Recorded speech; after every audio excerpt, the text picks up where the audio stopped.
notes with our lives. These songs of our lives.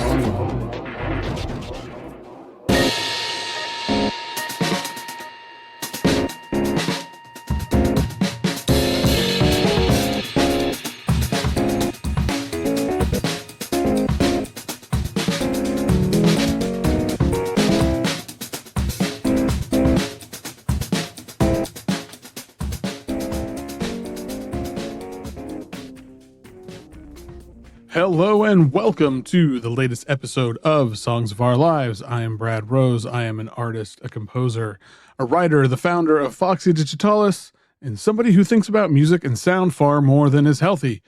Each week, I invite on a guest to talk about these songs and the music that have meant a lot to them and been with them throughout their lives. Previous guests include Lawrence English, Leah Bertucci, Jalen, Claire Rousset, Mizu, so many others. I could go on. But this week, I am so excited to welcome Loula Yorke.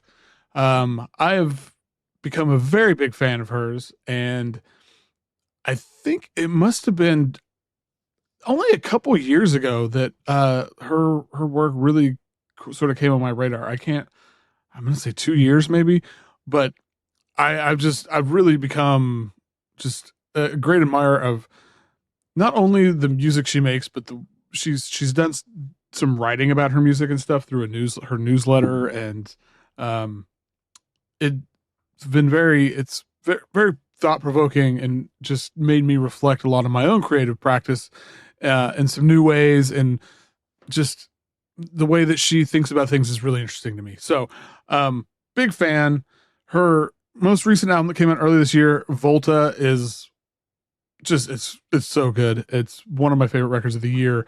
And she's been also doing these monthly mixtapes, which I think she's done 2, maybe 3. I can't remember now. Sorry, Loula. I know the June one just came out as I record this, and it's usually like about an hour long, and it's got music and some writing that goes with it, and it's really great. And so highly recommend checking that out. And if you haven't heard Volta yet, you got to hear that. Before we get into the episode, just a quick reminder that if you are a fan of the show and you enjoy listening, it'd be awesome if you could leave a rating and or review on whatever platform you listen to this podcast, because that kind of thing really helps get it into the ears of more people. If you really, really, really like it, you might think about joining the patreon.com/FoxyDigitalis. For as little as $3 a month, you can support the show, get the full conversation. The main feed here is a sort of abbreviated version of it, and you get it a week early. You get a lot of extra stuff, and yeah, it means a lot. And the continued support from everybody who already is doing that seriously means the world. Okay, so now let's get into the episode.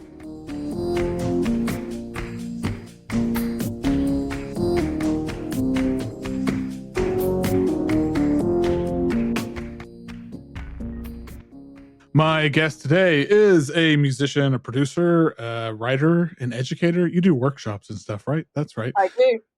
It's Loula Yorke. Woo! Oh, thank you so much. Why, thank you. Thing going on this, well, it's a rainy, miserable day here, but how's everything going? It's going really good. Thank you so much. Yeah, it's not raining here today. It was this morning, but now it's cleared up. So that's all good. Lovely. Okay, so first thing I'm going to ask, I just want to talk about the record because it's been out for a couple months. But one of the things I was so excited about is like the response to it has been, I'm sure you've felt this, it's been amazing. It's been so good. Like, I'm so happy that it was received as well as it was, and it kind of went as far as it did. Yeah, like really, really thrilled. It gave me, I don't know, it gave me a lot of hope to see like this wonderful record made by like good people who would, you didn't have this huge big dollar PR campaign behind it. At least I assume you didn't, knowing it. I definitely did. Yeah, and like doing all your own PR, it's really quite soul destroying. So when it comes up and people love it, it does make it all worthwhile, because like every time you send an email, you just feel man. such a kind of little worm. You're like, Right. please, for your consideration. It's like, not that I would like, yeah, it's pretty grim, let's be honest. Yes, it is. What were some of the highlights? I'm curious, like the things that, I don't know, maybe responses or people that reacted to it that you were just like, oh my God. Yeah, I mean, I got a review in DJ Mag, in the print mag, which was a completely next level. Like, it's funny because I made dance music years ago, and I just never would have thought that I would have got any traction with a publication like that. And actually, they did pick it up, and I was so pleased because actually I feel like what I'm making now is more true to like who I am and my life anyway. So I'm quite happy that this got picked up, and maybe the stuff I was making before didn't, in the sense that it was the right stuff at the right time. But I was just like, whoa, what? Like, that was crazy. And you've been doing live shows too. Like, how's it been playing it live? It's been great playing it live. Like, part of the reason for making that album the way I did was that I wanted to be able to recreate it, not necessarily like exactly the same, but have some chance of reproducing the tracks, and feeling like when I'm going on stage, I kind of know what I'm doing and what I'm playing. And, like before, I've done like entirely improvised shows for years and years. And yeah, it gets really, really tiring. And I just really, really wanted to like have some stability when I go on stage and know what I'm playing. And it's funny because I started to kind of fall out of love with playing, and I had like some really great mentoring sessions with someone, and they were just like, do you like what you're playing? And I'm like, I don't think I do. And they were like, I'm not being funny, but I think that might be the problem. Like, it's really not that deep. Like, you do actually have to like what you're playing. And I'm like, do you know what? That is such an obvious thing to say, but yeah, I didn't like what I was playing. I was like, I don't even like this music. What's going on? So I was like, okay, so if you've come to the sort of natural end of this like improv thing, which Eurorap is so great for doing, like modular synths is so great for doing. But I've sort of come to the natural conclusion of where am at the moment with that. Then yeah, just buy a sequencer and actually practice writing the music directly into the machines. And then obviously then you've got a fighting chance of recreating that on stage, because at least you've got the notes, you've got something to work with. And then obviously practicing it loads means you've also can practice moving through all the different like wave shapes and settings and stuff. But yeah, I mean, just even having notes programmed in is like a huge deal. I mean, it's probably, and it sounds so basic and obvious, obviously, but at the same time, the way that I've been approaching it in the past was completely from the other end. So for me, that was like really groundbreaking, even though it's completely obvious. No, I mean, that's like, you're blowing my mind a little bit, because most of any time I play live, it's mostly improvised. And just, yeah, I don't know. I think about that all the time. I'm like, I like developing a live set or whatever that is something, that I can practice, and not, because there's some, it's, getting up on stage and improvising something. It's exciting, but it's also a little terrifying. And that kind of balance is part of what is the thing I love, but maybe terrifying is not the boring. I don't know, but God, like what you just said, maybe I haven't been playing live as much, and I think a part of it is because I'm not enjoying what I'm playing live. Yeah, I mean, it's just so not that deep, and it's like, I can't believe the person was like, do you like the music you're making? I'm like, I don't know that I do, Right. They're like, that might be the problem. Because it's one of those things where it's so easy to just get, it's like, well, I've been doing this, and this is what I do, and just to kind of get into this, it's like the fine line between, I'm in a rhythm or I'm in a rut. And so anyway, that's for sure. It's really good, poignant, simple advice. Yeah. Exactly.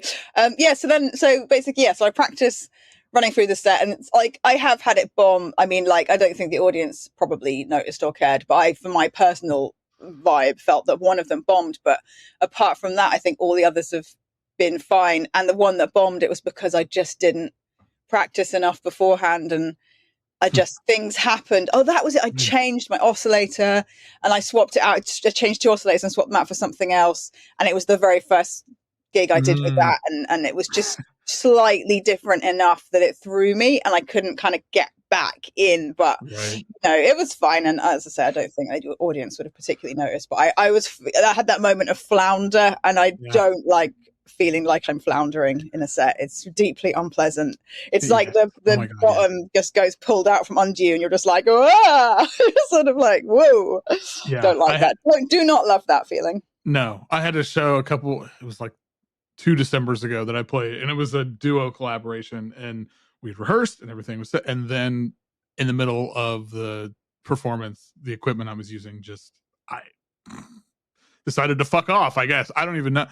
Nobody's noticed, and people afterwards like, oh, I really love the set, da, da, da, da. And I was miserable. I was so upset because, so anyway, enough about that. Well, let me ask really quick before we get into this about your new mixtape series, because I love it. I'm so excited by it. And so I don't know, tell us about it who maybe don't know what the hell I'm talking about. So it's a blend between a written piece and a sound piece. So I like writing. I'm not saying I'm particularly good at it, but I do enjoy like writing and communicating ideas in kind of a longer form. And I enjoy making sounds. And I had this kind of email that I was sending out. I started at the end of last year sending out this kind of email every week or every couple of weeks. But I was like, which was the writing part. But then it was like, but actually, how does this relate to my practice? Like it's all very well sending this email out, but like, isn't this just creating extra work for me and not really helping anybody to actually connect with my music? It's more just like, hello, here I am. And I thought, why not actually blend those two things into one brilliant package where I write something, but the writing has an anchor in the sounds that I've made that month. And so it's like jumping off point for like expanding on ideas and talking about stuff, and sharing like patch notes or whatever. But like it having a theme and having a grounding in the sound. So I kind of have a bit of a rule I'm making for myself, which is the sounds have to be recorded that month. So it's quite like a diary in some ways. Like I'm super into writing a journal. I've written a diary since I was a little kid. Like I'm not like fastidious daily journaler, but like it's something that I do as like an emotional check-in. Like every time I'm really floundering and feeling like, oh my god, I'm like, why don't you just sit down and like write down how you're feeling and what's going on, because you're probably going to work out quite quickly why you're feeling like this if you just give yourself like, I think it's called an emotional check-in. I read that somewhere, I don't know, but it seems like a nice way to think about it. Right. So I sort of blending this concept of this like emotional check-in with like diary of myself. And then I'm really interested in autobiography and performance and using autobiographical like material in performance. And I have done with the synth like a few shows where that's kind of been my angle, but they're one-off shows. They require somebody to book me. It's usually a bit maybe potentially awkward for the audience because maybe they've come there for music and there's me like giving them some weird like live art performance about my life, and maybe that's not what they're there for. So I was like, I'd like to use that energy, but like not have to necessarily do it as a live show. And then it can be evolving all the time. And then on top of that, there's more. It's just like a way for me to be sort of making and trying out new material and trying out like, how my synths work, and just basically doing a load of practice every month and just recording a bunch of stuff, and then recording stuff like in the house and like around in my life. And like there's this there's quite a lot of sort of, I'd say like feminist performance art that I'm inspired by, and this is like my take on that. It's like me doing the washing up and like me kind of doing like some gendered activities, some not gendered activities, but like I don't know, it's like it's definitely informed by the idea of the personal being political, even if maybe I'm not like anyway so that's it in a nutshell. So it's going to be a monthly thing. I mean, I'm kind of terrified because it's like a big commitment to do that every month, because it's a really long form thing. Like I want to be heading towards the hour mark with everyone, which is quite a big deal. So it might shrink, but currently that's my aim. And that's it. Yeah, well, the first one, I love it. I think it's such a cool idea, and it resonates very deeply because a lot of what you're talking about, it feels very familiar to me. Just, and especially thinking, it's funny because like what I'm recording sounds constantly to the point that it annoys everybody who lives with me, because it's like, oh, we're walking down the street and I hear a sound and I'm like, gotta pull out my phone, so I just like the idea of that kind of thing, but organizing it into this almost narrative form with other sounds and with writing. Yeah. Anyway, I think it's great. I wish you so much luck doing it monthly, because that's intense. Yeah, it feels intense. I feel like a pressure the entire time at the moment, but I feel like it's worth it. I think it's going to be. I think it's the diamond mine thing of like a little bit of pressure could bring some gold. Yes. And like I truly believe that I can do it. I mean, I don't know if I will be able to do it 12 months of the year, every year, but it is possible. So I should just get on and keep trying. Yeah, well, and it's better to. I mean, this is the way I always approach things, for better or worse. It's like, start with that like lofty goal and keep working towards that. And if 1 month it's got to be shorter, it's better than, because it's easy to be like, oh, well, I'm going to do it every other month, and then I'm going to do it every quarter. I don't know. It's easy to start whittling it backwards. 100%. Yeah, the whittling. Yeah, I've got a show, like a camp radio show that I started off. I was like, I'll do it monthly. I'll do it bi-monthly. And then I think I did one last year. But the thing is, like, yeah, that's like me being, I don't know, a DJ, but I don't know, it's a bit of a selector, whatever. But it's like me playing other people's music for an hour. And it's like, yeah, maybe I just don't want to do that. And so it's like about picking and choosing the things that you actually want to do. Like at some point I did want to do that, and no, I don't want to do that. It's how it goes sometimes. I think you just described the evolution of my camp radio show as well, because it was monthly, and then it was and I haven't done one in about a year. I think it's over. It doesn't exist anymore. I mean, I could put my mixtape up on it occasionally to keep the slot. Oh, that's not a bad idea, actually. Perhaps that's the reason it runs to almost an hour. Yeah. Well, I mean, and in some way, like for me, I like that would be a more interesting radio hour for me than just anyway. Yeah, exactly. Yeah. Okay. Well, I could keep going down this rabbit hole forever, but time is of the essence or something. So we're going to get into the meat of this, the whole reason that we're here. And to start, as always, the first question is, what is the first song you remember? The first song I remember is ABBA, Super Trooper. Wow. So this one must basically be the way of aging or dating the ages of your guests. Because I don't know when that was released, but I remember dancing to that. I had a tape of it. I remember dancing to that when I was like 3 or 4 years old and learning to use the tape deck so that I could put it wasn't my tape, obviously, it was like one of my parents' tapes, but like learning to use the tape deck so that I could get the taping. So I was like, this slaps. I love this track. And like dancing along, and like I could remember just being on my own in the sitting room, like dancing away to it. Anyway, so yeah.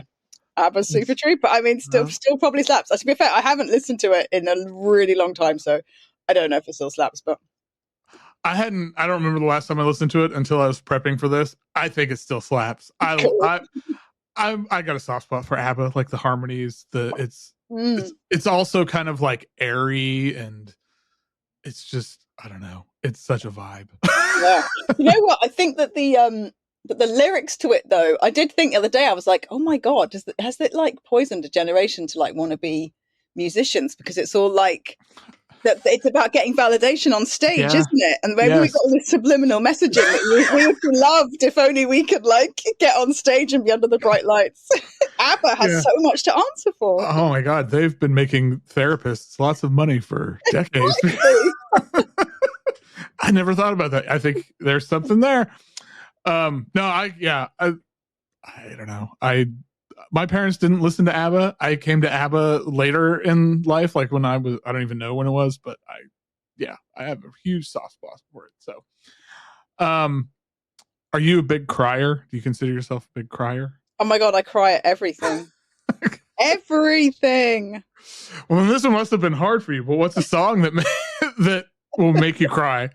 The song that makes me cry. Okay, so loads of songs make me cry, but this one is the one that's made me cry most recently, which is the Mira Calix and Oliver Coates cover of the Boards of Canada track, I want to say it's something called like A Beautiful Day Out in the Country. Yeah, A Beautiful Place Out in the Country. That's the one. Oh my God. Just the waterworks, man. I can't get through like the first 30 seconds without crying. No, I didn't listen to this again when I saw it when you sent it through your list, because I was like, I know this and I can't. Yeah. Like, I mean, even like when it came out, it was tough, but then, you know, with her passing away a couple years, Exactly. it's impossible now. Totally. I love this version of this. Are you a big Boards of Canada like fan? I had one of their records when I went through a really bad breakup when I was like 21, and I listened to it on repeat on like a record deck, and now I can't listen to any Boards of Canada at all ever because it just reminds me of that time, and it doesn't matter any of it. I'm just like, no, done, can't be doing it. But yeah, I did check out the original of this after I heard the cover, and the cover is so much better. I could easily have chosen this actually for the other question about covers. I thought this might be the answer for that, but yeah, I'm kind of like, I don't know. I don't dislike Boards of Canada, but I'm pretty kind of ambivalent towards them. And this kind of in some ways it made me rethink their songwriting, because it's like, oh, there's something there. It's just maybe their performances aren't really my thing, because this performance of that song is just, yeah. So I don't know what any of that means, but give me a whole album of this, and I probably wouldn't actually listen to it because I would just be a puddle. Okay, well, on the flip side, what's the song that'll put you in a better mood? Okay, so always I'm gonna have to get this wrong, because I'd say it's called Rip Groove, but it's Double 99's Rip Groove. But it's the Fixate remix, so the quite recent remix that came out. So the old one would have done it for me, but now the new one does it for me times a million. This is something I'd never heard before, and it just goes like 1,000 miles an hour. It's amazing. It's relentless. It's relentless. It's brilliant. It's like drop after drop. It's got like the energy in it is just off the charts. It's fabulous. It's really, really great. And then it kind of also is harking back to like, you know, my era of like dancing at raves and stuff. But it's like the more, you know, the contemporary version of that. It's like the refix. It's fabulous. Yeah, it's really good. And I really like how they there seems to be like, I don't know, like some of the rhythms and like the bass lines and stuff are going at different speeds. So it kind of also makes it feel a little off, but in a really pleasing way. I think it's like quite kind of footwork adjacent, we can say that. Like, you know, it's like using that jukey kind of rhythm and then kind of mashing that into drum bass or jungle. So I get, were like raves a big thing growing up for you? Yeah, totally. Like I was totally of the generation of like not having phones and having raves and ecstasy tablets. That was my upbringing. Yeah. Mine was like punk clubs. It was this, but so it was. I mean, it was the same thing, but just different music. It's funny because I didn't like get into punk or metal or anything, and I really could easily have done, but it's just sort of diverged. Don't know, whatever reason, it was a divergent kind of moment, a fork in the road, you know. I know. No, that is really, because my partner was big into like rave culture and stuff, and we've talked about it, and I'm a year older than her, but it was like there was some point where there's like two paths. There's the like dance music, and there's like quote unquote heavy music. A lot of dance music's way heavier than a lot of punk music, but you know what I mean. And I don't know what pushes us into either one, but then somehow in our later in life, it all comes back together and mashes into one thing. It does, and it's really nice to have the appreciation of the bit that you kind of missed later on and be like, oh my God, yeah, this is really heavy. This is just as angsty, because like a lot of the dance music I'm into, it's like incredibly heavy and angsty and like furious, and like that is completely the same energy as all of that punk and metal, but just like for whatever reason it wasn't hitting at that time. Right, for sure. Okay, well, everybody's favorite question, probably your favorite question too. What is objectively the best song of all time? Objectively, the best song of all time, bit of a curveball for you, possibly, is You Got the Love by Candi Staton. Oh. Okay. No, that's, yeah. Okay. It's like Gospel House or something. Yes, it's absolutely. amazing. What a it's massive brilliant. What I love about it is really okay. So I love the energy of it, but it's actually like quite I don't know. It's like, I don't want to say it's bleak, but it's like, it's not a kind of happy clappy rave tune. Do you know what I mean? It's not. Mm-hmm. It's definitely got like sparseness and space to it. And I think that what I love about it is there's so kind of almost little of it. It's like, it's really, really minimal. And obviously her singing is incredible. And then, the lyrics are fab. And yeah, I love it. I absolutely love it. And I was thinking like, what is the song where if you put it on, I would just never be upset. And that is definitely the song. It's like, I would always just ride or die on that one. I love it. Yeah, no, that's a really didn't see that coming, and this is why I love this question, because I love hearing people like their reasoning for it more than what the actual answer is. But God, yeah, this is another song I hadn't thought about in a while, and whenever you sing, I've probably listened to it 20 times because it's one of those ones, and I think it's such an underrated thing. Like you were just saying, it's a song. There are very few songs that you can listen to over and over and not get sick of it. Because there's like a lot of songs that I really love, but if I heard it 20 times in a row, I would want to tear my hair out. This is not one of those songs. No, it's fabulous. I love it. It never goes, never dies. Yeah. Wow. That's really, and God, her voice on this song. I know, her voice is incredible. Yeah, sorry, I should have said that. And it's funny, you're like, what is the reason? I'm like, I don't actually know. It's the voice, it's her voice, and it's just, I think the sparseness of it, and like the fact that with such minimal materials, so much is made. Like, it's fabulous. I know. And this was what? Was this like late 80s, early 90s? I don't even remember. 1986, I think. And that's one of those other things where you listen to it now, and so that's, God, what, 40 years ago almost. Exactly. If somebody told me this was like came out last year, I'd be like, okay, you could, like maybe some of the production and stuff, doesn't sound as contemporary, but just the general feeling of the song it's kind of timeless in that way. Mm-hmm. Totally timeless. Yeah, I don't know anything. I don't know much about her either. Like, what else? No, I don't either. I haven't done any digging. No idea. Yeah, it's like this song. That'll do. That's all I need to know.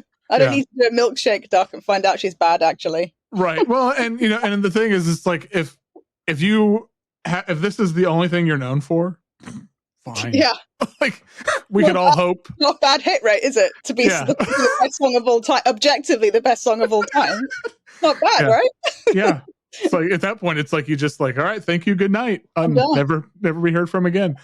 Okay. Well, what is a song you used to love, but now you've heard it recently? Think about it now, and you're just like, ooh. Oh yeah, so it's funny because I maybe I've overdone it because it doesn't make me go ugh, but it's a thing that got played out. So basically, like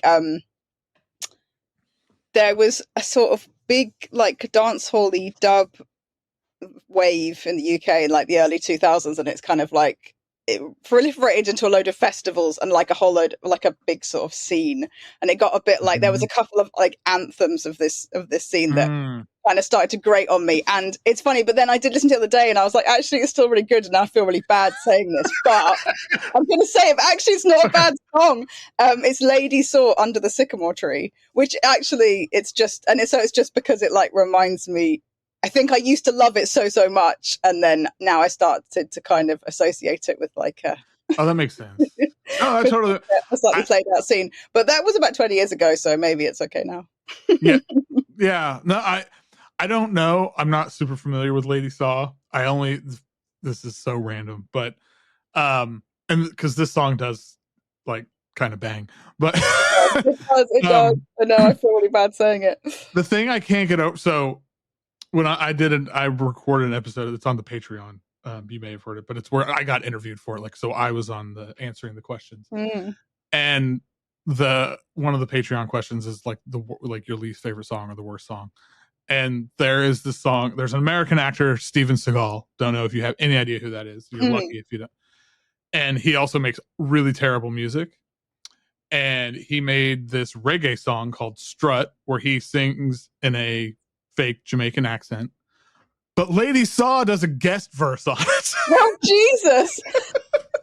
And so when I saw this, I was like, wait a minute, how is this the same person? So that's really funny. Oh my God. Yeah, basically it was on this compilation called like 100% Dynamite or 200% Dynamite or something. And this record, this like vinyl thing was like the go-to. It was like in every single DJ's bag, this thing called 100% Dynamite, 200% Dynamite, 300% Dynamite. It was like this series. And that song, Under the Sycamore Tree, was on it somewhere. And it was the one that was like the better one on one of those compilations that always got played at like every party you went to. And I was just got a bit like, oh God, I can't hear this song like, anymore. I'm really tired of it. Can you just buy some more records, please?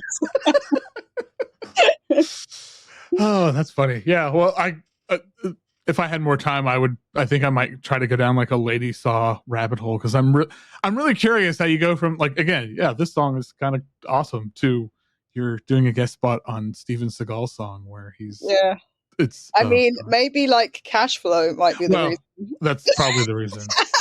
I mean, what is your price, right? If Steven Seagal asked you to guest on his his reggae record, apologies.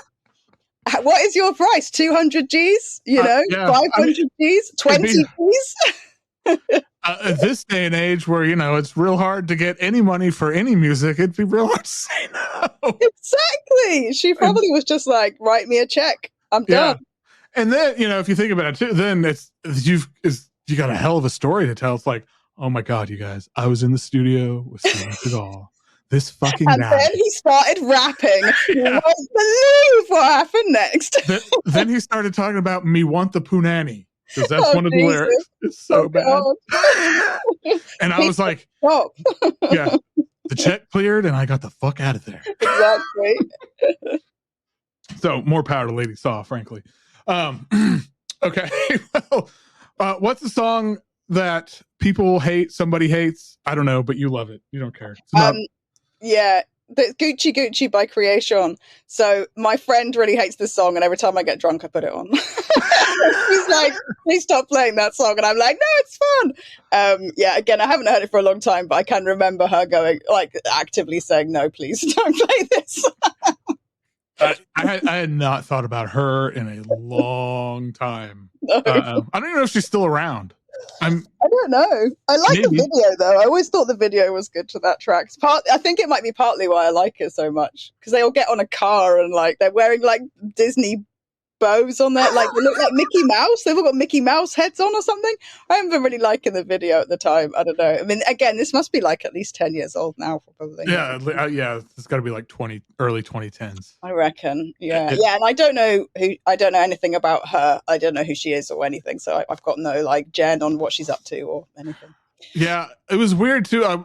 The headphones I listened to it on the other day. I don't know if it was the headphones or what, but God, it was this is such a nerdy thing, but the mix was so bad. Like the high end was so abrasive in a really unpleasant way. And I can do abrasive. Give me, it's all good. But God, I don't know what the hell happened here.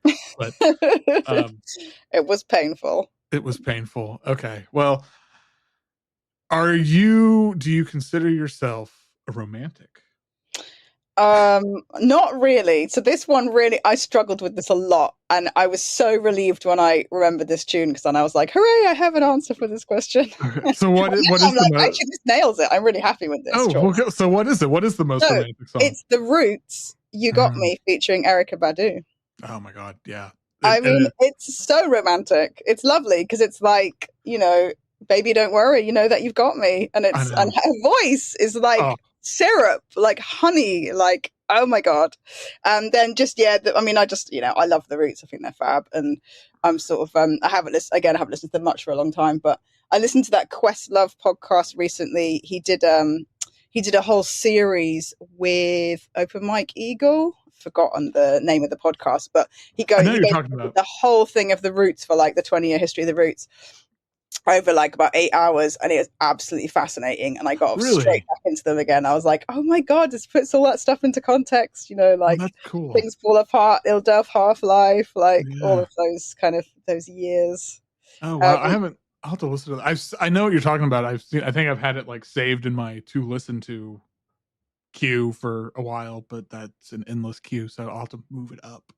Yeah, it's really, really interesting, and it's like a lot about the Philadelphia scene at the times, like that they were, you know, late 90s and stuff, and like about how they ended up getting famous in Europe randomly, and like Giles Peterson got them famous. I mean, you know, famous in inverted commas, whatever, but like, you know, yeah, how they broke out, kind of thing, and then they were like, you know, because he was being the drummer, wasn't he? And then he was like, I want to do samples, and they're like, no, you should really just stick to drumming. And he was like, what? And like, you know, and it was all quite sort of it was quite interesting stuff about their trajectory.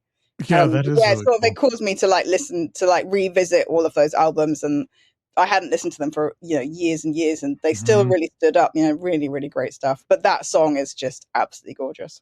Oh god, yeah. I mean, I could listen to Erykah Badu sing just about anything, but in this song, it's like she just has you in the palm of her hand. You're just absolutely. Like, ah. Yeah. And it's and I really like the production on it too. I think it all works really well, and it does have this very like kind of shadowy romantic vibe to it. So I can totally see it. Yeah. That's a really good pick. I'm gonna have to okay. Okay. Romance someone with that tune. I know. I'm gonna have try to it on someone. Yeah. How romantic is it? When my wife comes home this afternoon, then I'll be playing this, and just be like, "Just do anything?" She's gonna look at me like I'm an idiot. Okay. What's a song that changed your perspective on an artist, either for better or for worse? Yeah, I'm just wondering what I've done for this one. Oh. I can't see anything on my list. Oh, I know. I haven't written it on this list. Oh, this is going to be annoying now because it means that I've written different things. Oh, okay. So basically, I can remember where because I struggle with this one as well, actually. So what I went for in the end was Caroline Polachek, Billions. Did I put that on the list that I shared with you? No, but I've heard it once or twice. Yeah. So basically, I missed, I think, the whole like PC music wave. I didn't get it at the time particularly, and I noticed recently that Caroline Polachek has worked with Danny L. Hall a lot, and I think that was on this tune and probably this whole album that she's done. And I did actually really like Billions track, and it kind of caused me to think again about like the output of that whole scene, because I was a bit dismissive of it. I didn't really get it. I sort of didn't really get the hyper pop, like over the top knowing parody too much thing. I don't know, maybe I don't know. It never really landed with me, but now I feel like that's kind of reached a maturity, and I really, really like I like a lot of the stuff that she's doing, and so it was that track really. No, I can relate to that. When the PC music stuff started coming out, this is back, I was writing for Fact at the time, before Fact went to shit. And I used to write part of their Singles Club weekly column, and it was PC music stuff came through all the time, and I just didn't get it. And then I think for me, it was like whenever like Charlie XCX Pop 2 I heard that and it was like, oh, I really like this, and this is connected to that, and it kind of, and so I know I totally understand what you mean. Like, I don't know it, and I don't know if I went back and listened to some of the early PC music stuff, if I would feel differently about it, because I haven't, and I probably won't, because why? But it felt too inside jokey to me or something at the time. And totally, yeah, that's what I got. It's like it felt like this really like insidey. It was like a parody, but it's not a parody, but it's times a million, but it's not, but it is. And I was like, I don't get it. Is it or isn't it? I know. To tell me what you think. Like, I know. It was just like, I was like, I don't feel like I'm part of the joke. If it's a joke, I don't know. And I don't like feeling this way. So I don't care for this music. No, that's really interesting. I like that. I'm gonna have to go back and listen to Billions though, because it's been a minute. Yeah, I like it. And I like the, she sort of has some delivery on those lines that's just like quite freaky. It's great. It's like, yeah. I mean, yeah, I just thought it was good. And also the video, I like the video too. I'm just gonna get my jumper off. Yeah, I like the video for that too. I mean, I watch, because I'm not like, I live in the middle of nowhere and I'm not a huge gig goer. I tend to see music, you know, like it will be through the music video that I first maybe see that person, you know. Mm-hmm. So yeah, it's funny, like music videos are something that I'm the same way. I weird, mean, like I probably have a bit more influence than they should do on, because I'm not hearing it like on Spotify. I don't have Spotify. I don't listen to music in that way. So it's like often the video is the first thing I might connect with. Yeah, no, I think I'm the same way. Like I love music videos. I wish music videos were still as much of a thing as they were once. You know, not to get all like back in the old days. But I always get like really excited when I see somebody like make a really good video, or like put, you know, or if somebody somehow has a budget to make a video and you can tell, like, it's like, oh my God, wow. Yeah, 100%. And like music videos have got so much better because of like filmmaking techniques and production is so much better. Like, you know, yeah, that's funny because when you look at some of the stuff that was on MTV, like VHS era, it's like, whoa, it's so janky. And the messaging in the videos is like, I don't think that we should be watching this. This doesn't feel right. And like now, that whole thing has matured so much. It's like, it's a real joy to watch most videos. You know, there's like, they're really well made and yeah, good. Have you done like much in the way of music videos? I've only ever done like stuff that I've made myself on Premiere Rush, which is just like the most basic Adobe program, and I'll basically just video textures and then layer them up. Like it's very, very basic texture based stuff. I haven't tried anything with people or with narrative at all. And yeah, it's a bit of a mountain to climb, isn't it? It's like, I don't know. I've been dipping my toe into that world recently, and it's exciting but super overwhelming. And I question whether I should dip that toe further. So I'm like, do I really want to? Because it's, you know, like with a lot of things, at least in this is the way my personality is or my brain works. Like if I let myself, like, oh, I'm into this, then it's like it's 0 or 100. Like I don't. I'm very bad at just, I don't know. I'm either like, oh, I'm obsessed with this now, or oh, I'm kind of working on. I don't know. Anyway, that's a me problem. Yeah. And like, I mean, the thing with filmmaking is just that, like, but the amount of data, the amount of space, the amount of time, like filmmaking is the most intensive resource taker you could imagine of a creative process. It's like to get anything done and looking good is going to take a lot, and you have to kind of imagine, like, do I have that, like not just the editing skills in terms of like using the programs and stuff, but like the whole thing. It's like the most involved of the creative processes, isn't it? It's like the big mountain to climb of all of them, you know. Well, that's how it feels to me. I don't know. Yeah, no, I worked with a friend of mine on, it was my first Room 40 album. I did Annular Silhouettes, and this is an old friend. We've known each other for years, and he was like, I want to make a video. Like, let's do a video for a piece on this. Would you want to? And I was like, cool. Okay. I kind of have a concept. I have no idea how to do this. And he, you know, he was all in. He was like, okay. And we went through different mock-ups. And he's like, okay, I think I have the final cut. I'm going to start exporting it. It should be done in like 4 days. I was like, what? It's like, oh, okay. I get annoyed when I'm exporting these podcasts and it takes an hour. And that's just, you know. Totally. It's a whole different ball game.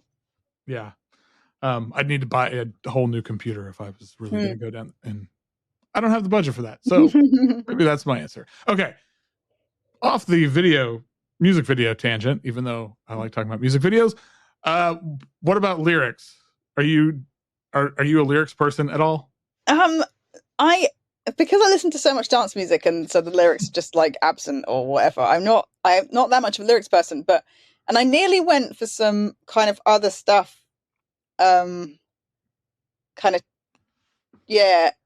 Anyway, I have gone for the Roches, No Shoes. So it's funny. And then I looked at the lyrics for this. I've written down, they just look unhinged. But when they're in conjunction with the songwriting, they're so good. Because it's like a little punchline at the end of every phrase, and it's so brilliant. And the delivery, that tune, I could listen to that tune forever. Like, and I sing the lyrics with my friend. Like, it's a thing. It's like a thing. It's a lot of fun, and they're especially with their harmonies and stuff. The harmonies are incredible in that tune, and then like the way it kind of goes from quite lofty ideals to like really earthy human kind of processes and like bodily fluids or parts of the body, whatever, and the next thing it's like talking about God and like you have nothing just in case, which was great. It's like oh man, I absolutely love that tune. Like I absolutely love that tune. I love the Roches. I don't know like that much about them. I know that one of them has passed away. I don't know much about their history. I came to them like really late. I probably first came across them in my early 30s, very, very late 20s, early 30s. So yeah, I don't know, much about them, but I just love the simplicity of their presentation and how complex their harmonies are. I just absolutely love it. And actually all of the lyrics are great, like Hammond song, like this one about Vietnamese like refugees, I think, in their local town, and like like referencing sort of Whole Food stores and hippies and like connecting that back to Vietnam and rice fields. And it's just like, but it's all delivered in this really folksy homespun way, but the message is like really powerful. And I just think it's like, it's amazing stuff. Oh yeah. So yeah, fun fact, the very first episode of this podcast, the guest's pick for the greatest song of all time was Hammond song. Oh, what, that was a contender for song that always makes me cry as well. Yeah, it was. He picked it for both songs that makes him cry. It's a really, really good song. Good. Yeah, it's amazing. It's amazing. But yeah, no, sure, that's fun. That's really fun. I kind of thought this would maybe be your first song you remember pick, because it kind of has like that. There is, I don't know, there's like a childlike quality to it in a way. It kept reminding me, I don't know if my parents had good taste, this might have been my first pick, but unfortunately my parents liked ABBA, so I didn't stand a chance, my friend. I still like ABBA, so what's that saying about me? I don't know if the other thing that this really reminded me of, and my daughter had this book, and it's a really famous like children's book poem thing. I met an old lady who swallowed a fly. Yes. It's that Russian doll type, like lyrical structure where things reveal other things and it's getting bigger and bigger and smaller. And it's fabulous. Like I love it. It's like that, but on this whole other level. Oh man, it's on such a crazy tangent. Totally. It's brilliant. I love it. And then the fact that it does circle back round and you end at the end and it's like, and he had no shoes. Oh my God, he had no shoes. Wonderful. What is the last song that you completely fell in love with? Oh, Special Interest, Street Pulse Beat.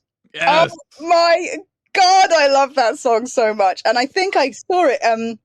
It was More Mother that shared it on, I don't know, some social media platform, and I was like, I'll obviously listen to something that she's repped, because she's great. And so I clicked on it, and like immediately I was like, oh my God, what is this? I must have this. This is incredible. Like, and I listened to it over and over and over and over, and I tried to play it in a set at an actual party, and everyone was looking at me like, what is this? I'm like, it's really good. Listen. Like, trying to get everyone on. Anyway, it did not land, but I absolutely love it. I absolutely stand this song so much. It's brilliant. I love this song. I love this band. It just it's such a, like, just the combinations of the different sort of like textures and genre. It's just like, I don't know, it's its own thing, and it just makes me want to like put my fist in the air and just oh God, absolutely. I love it. And like there's a really insistent kick drum in this that I'm kind of guessing is like a synth or whatever. Do you know what I mean? It's not like necessarily a drum kit drum, and that just carries that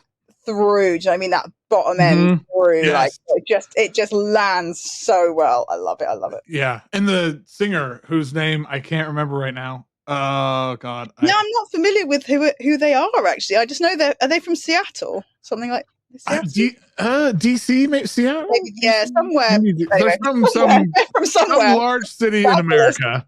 Yeah, some journalism. They're from somewhere. Somewhere that's not like New York or LA. Exactly. I got the impression they were not from the big. But yeah, I can't remember. God, I can't remember her name. But God, it's really, really good. Yeah, it's really, really good. Yeah, and they're just a fucking cool. Yeah, band. there's like real weight and power to their voice. Yes, yeah, and I feel like in some ways this is, we were talking about the divergent past of like punk and dance music. I feel like this kind of jams it all together in the best way. Very much. This is like worlds colliding. Home. This is coming home. This is coming home. Oh, amazing. Got it. Okay, well, we already talked about one cover song that's better than the original, which is inarguable. But what is another cover song that's better than the original? Well, it didn't ever get released, but it was on the Brit Awards. Oh my God. It was a little clip, and it was PJ Harvey and Bjork covering I Can't Get No Satisfaction. And it's just brilliant. It's brilliant. It's brilliant. And I really, really wish that it had been a thing that had been released. And the only way you can get it is basically ripping a like 128 kilobyte video off YouTube. I've tried to put it in sets, and it's like it's really, really rough, very, very low quality. Let's go that way. And I'm not like necessarily that into music production that I want to soup it up. I'm sure somebody with the relevant skills could easily do it, but yeah, and it's only about a minute long as well, but oh my God, it's so good because it's just off key. It's just really dark. It's really edgy. It's like I don't even know minimal. It's so minimal. I was going to say it has really similar energy to the Candi Staton in the sense of the minimal materials, but like landing so powerfully. Their voices go so well together. I love it. And also, like, I'm not entirely sure. It's funny because they both came out at the same time, as Tori Amos, and they were all lumped together by the music press as like a thing when they'd never met. They obviously had nothing to do with each other. The only thing they had in common was that they were women, and they were like, why are we all together on the cover of this magazine, or why are we all in this feature? Like, why isn't there just one of us, And it happened a lot, I think, and I think it pissed them all off, I imagine, to be quite honest with you, because imagine if you were expecting the feature to be you as an artist, and then you're just lumped in with two random people because they happen to be white women as well, of similar age, So I think that's what happened with the Brits. I don't know if they were like put together by the Brits and they were just like, what the fuck is this? So let's just sing this song really weirdly and off key, because it definitely has a very strange energy. Like it does as a piece, it felt like a bit of definitely like a fuck you, Why are we at this awards ceremony? Why am I standing next to this random woman? What is going on here? Like, it's brilliant. Yeah, I know. Yeah, they might as well have just been standing up there with like middle fingers in the air the whole time they were performing, and then the song choice couldn't be more perfect. Yeah, it's absolutely brilliant. Yeah. So, yep. Love it. Yeah, I wish. Yeah, if there are any like audio engineers out there listening, just go rip this and clean it up and send me a link, please. Yeah. I'll send you like every Jewel Garden release for life or something. I don't know. Okay, last two questions coming to the end. So, what is the song that means the most to you, and not necessarily because of the song itself, but because of what you associate it with? Yeah, so this is a bit of a curveball. It's a band called Weavy Stunder, which were a very weird little art band from Brighton who were kind of early 2000s-ish, I guess. And they, I think an art band is the only way to describe it, really. Very much concept driven is all I can say. But they ended up crossing paths with us somehow, like in our weird little scene, and we got them, a friend of mine got them to come and play at his birthday, and they were just so fun, and like they were brilliant. But they particularly had this tune called Tonwa, which is it's basically the refrain is, we're going to run up the M1, there's a bollard, look out, there's another one, there's another one. There's another one. And so this like weird phrase became like a catchphrase in like this weird little bit of scene I was in, where people were like, "Oh, look out, there's a bollard."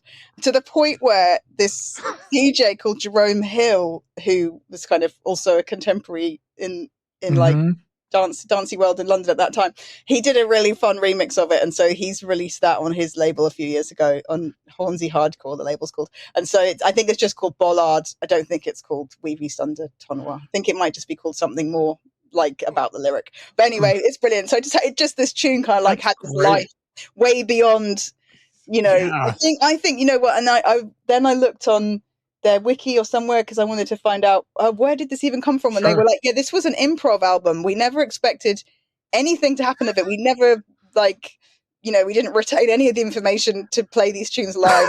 You know what I mean? And they just it was a tuck away thing. They did like, it was an album in a day, or it was some sort of like completely throwaway ephemeral thing. And actually this tune has stuck for so long. Like, it's really weird. But anyway, it's good. It's fun. It's fun. Yeah, I've never heard this before, and it just, again, I feel like this is like a recurring theme. It goes so hard. It's like relentless, and it just becomes like UK garage or something, doesn't it? It's a really fun turn. It starts off being like a weird concept about he's eating a sandwich. That's it. He's like, "We're going along, the unpack to sandwiches," and then the next thing it's like, it's really fun. I know. Yeah, it's great. That's such a good story too. God, and isn't that funny how that happens? Like, oh, this fucking throwaway thing is the thing everybody loved, and we can't recreate it. Shit. No.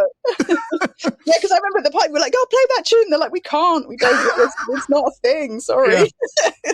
I mean, that other stuff was also brilliant, so it was fine. But it was just like, yeah.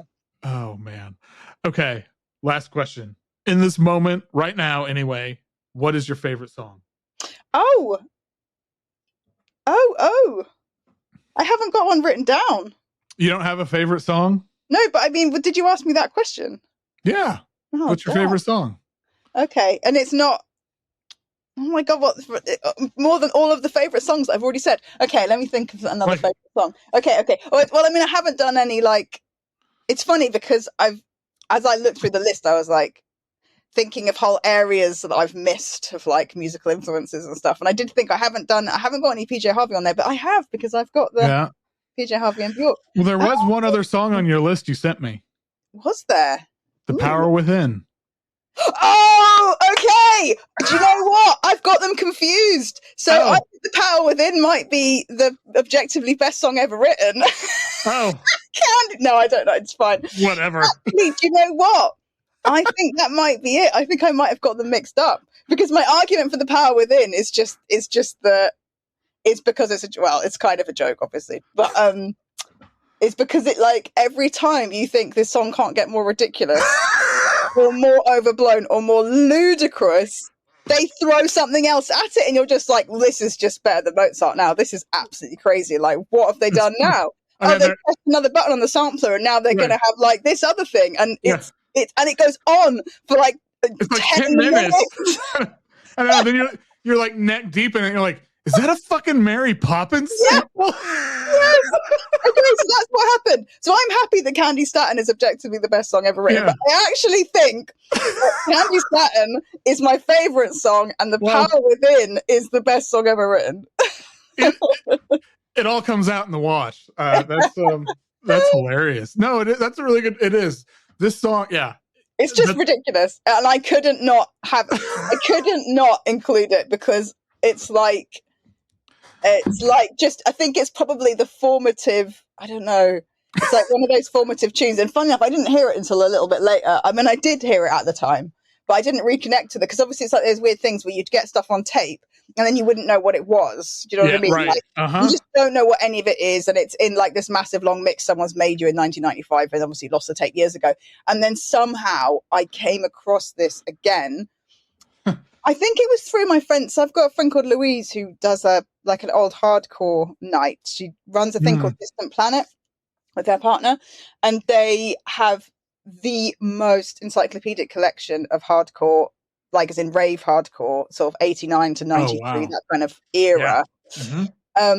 like encyclopedic, to ridiculous degrees. And she must have played it at something. And I was like, no way. This is the one. And this is ludicrous. I can't believe you have this. I can't believe this actually exists. And she's like, yes, I have it here on record. And I was like, what? So I managed to work out what it was then. And then it's on Amazing. YouTube. Because do you know what? With that scene, there's so much digitizing of all the vinyl. Like it's amazing. People have spent so much time digitizing the collections of that weird era of rave. Like it's all there. It's all on YouTube. I don't know if it's like that in the punk scene, but there's like encyclopedic knowledge levels of people who just have digitized their record collections, and it's just a gift. It's such a gift.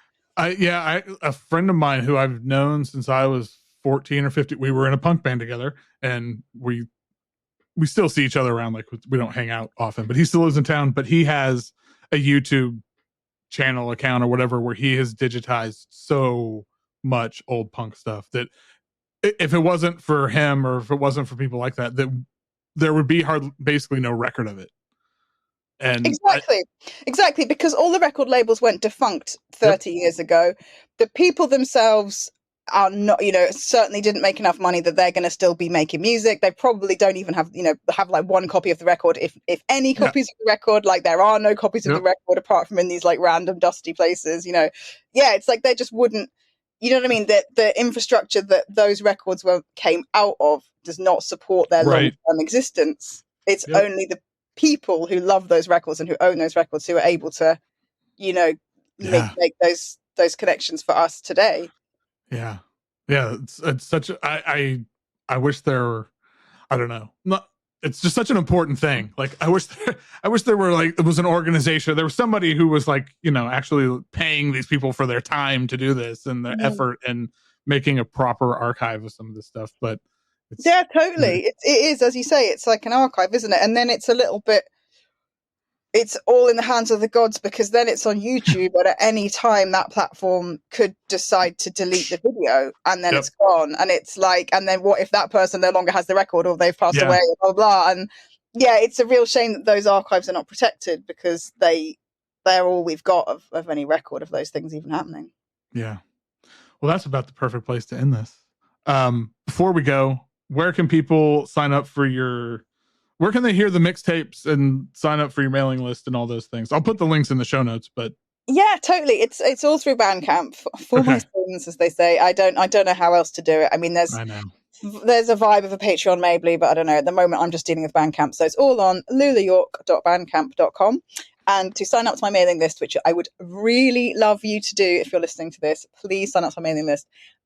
Then you can go to loulayorke.com, and there is a pop-up, hopefully, at the bottom of that page. Or go to the show notes. I will send them to you, Brad, and you can pop them in the show notes.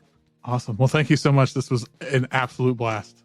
Thank you for having me. It was a joy. Thank you, Brad.